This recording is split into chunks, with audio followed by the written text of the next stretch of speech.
legisladores, a pesar de que la Corte Constitucional emitió su dictamen favorable para que se realice la consulta popular, con el texto de la pregunta que finalmente fue puesta a consideración de todos los ecuatorianos con derecho a sufragar, se les olvidó incorporar dentro del párrafo que se introdujo luego del texto de la pregunta que primero la Asamblea Nacional debe reformar la Constitución del Estado para luego proceder a adecuar las normas legales de menor jerarquía que la norma suprema.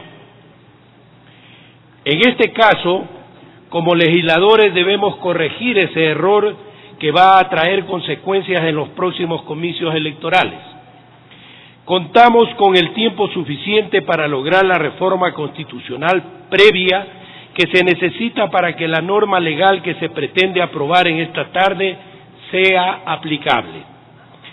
No cometamos el mismo error que se ha cometido en anteriores ocasiones, como cuando se introdujo el concepto de la comunicación como servicio público en la Ley de Comunicación, sin haber reformado la Constitución previamente. Como consecuencia, se reformó la Constitución posterior a la ley con las enmiendas aprobadas en diciembre de 2015. Estamos obligados como representantes del pueblo a realizar las reformas en orden jerárquico.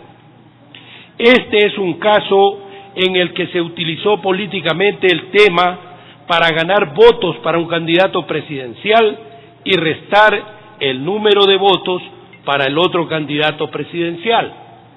Eso ya pasó.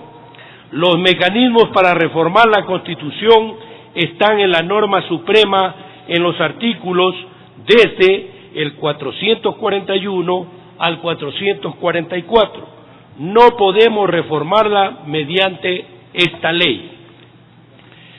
El artículo 113 de la Constitución del Estado establece quiénes no podrán ser candidatos o candidatas de elección popular y no consta la inhabilidad de tener capitales en paraísos fiscales. Se pretende acatar el mandato popular yéndose en contra de la Constitución.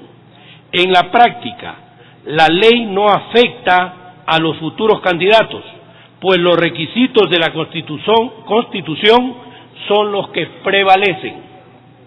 Señores legisladores, sigamos la ruta adecuada. Si la mayoría del pueblo ecuatoriano votó a favor de la pregunta planteada, primero se debe reformar la Constitución para luego expedir una ley que regule lo que dispone el texto supremo. La consulta popular del 19 de febrero no reforma la Constitución, pues no sigue el trámite constitucional. No puede aducirse que es una decisión adoptada por la ciudadanía en consulta popular para saltarse el propio texto de la Constitución. De igual forma, respecto de la destitución del presidente y vicepresidente de la República, las causales y el procedimiento para el efecto está normado en la Constitución de la República, mediante el juicio político, artículo 129, y la destitución del presidente de la República, artículo 130 de la misma norma suprema. Las causales son restringidas, no consta la causal que introduce este proyecto de ley. Sin entrar a analizar a profundidad los paraísos fiscales y el argumento utilizado por el oficialismo de satanizar todo capital que se encuentre en esos países como malo, cuando lo que se debe siempre normar y vigilar es que el origen de los capitales sea lícito. Creo que las razones constitucionales son suficientes para votar en contra de este proyecto de ley y hacer cumplir como representantes del pueblo su voluntad, pero siguiendo el procedimiento que nos ordena la Constitución aprobada por nuestros mandantes. Es más, señor presidente, de un informe del Banco Central muy reciente, se determina que de los 307.000 millones de dólares que el gobierno de la Revolución Ciudadana administró o manejó durante la famosa década ganada, solamente se destinaron 47.000 millones de dólares a obras de inversión. Pero la mayoría de esas obras, señor presidente y señores legisladores, se contrataron bajo el régimen de emergencia. Se declaraban emergencias hasta para construir cárceles en el país. No hablemos de la vialidad. Empezando el gobierno anterior, el señor presidente declaró a la vialidad en emergencia y el señor ministro Marún contrató a dedo 1.600 millones de dólares en obras en cuyos casos ni siquiera habían estudios para que se ejecuten esas obras. ¿Por qué manifiesto esto, señor presidente? Porque debemos tener el pueblo ecuatoriano la certeza, la seguridad, que en la mayoría de esas obras hubo coimas y que la inversión real no fue de 47.000 millones de dólares, sino aproximadamente de unos 30.000 millones de dólares. Recientemente, el nuevo ministro de Hidrocarburos de la Revolución Ciudadana nos manifiesta que el presupuesto para la construcción de la refinería del Pacífico ha bajado, posiblemente podría bajar hasta un 47%. ¿Qué nos lleva a pensar eso, señor presidente y señores legisladores? Que antes, cuando hablaban de 13.000, de 15.000 millones de dólares, había de por medio una coima enorme. ¿Y dónde van a parar las coimas? Me pregunto y les pregunto a ustedes, señores legisladores, si no en los paraísos fiscales.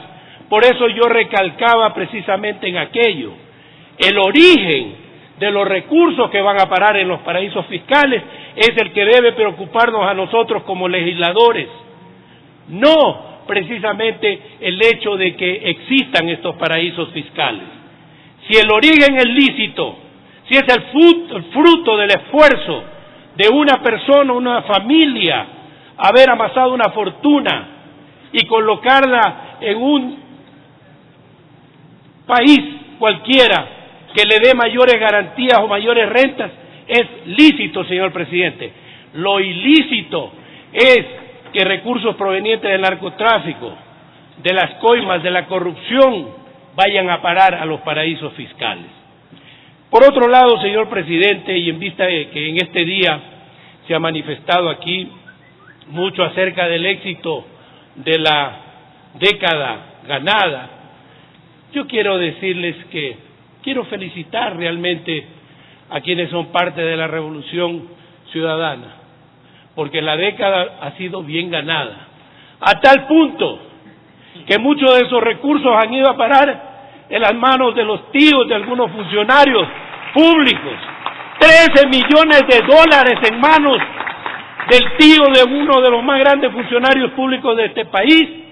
Recursos económicos que han ido a parar en los tumbados y en las cisternas de las casas de algunos funcionarios. Claro que ha sido bien ganada. Hasta han tenido magos en la Revolución Ciudadana. Un minuto, señor asambleísta. Perdóneme, este día hemos debatido este tema y con esto concluyo, señor presidente. Magos, un mago, el señor Espinosa del Seguro Social, que hace desaparecer por arte de magia 2.700 millones de dólares y que luego de unos meses lo hace aparecer de nuevo los 2.700 millones. Es arte de magia, señor presidente. Muchas gracias. Felicitaciones.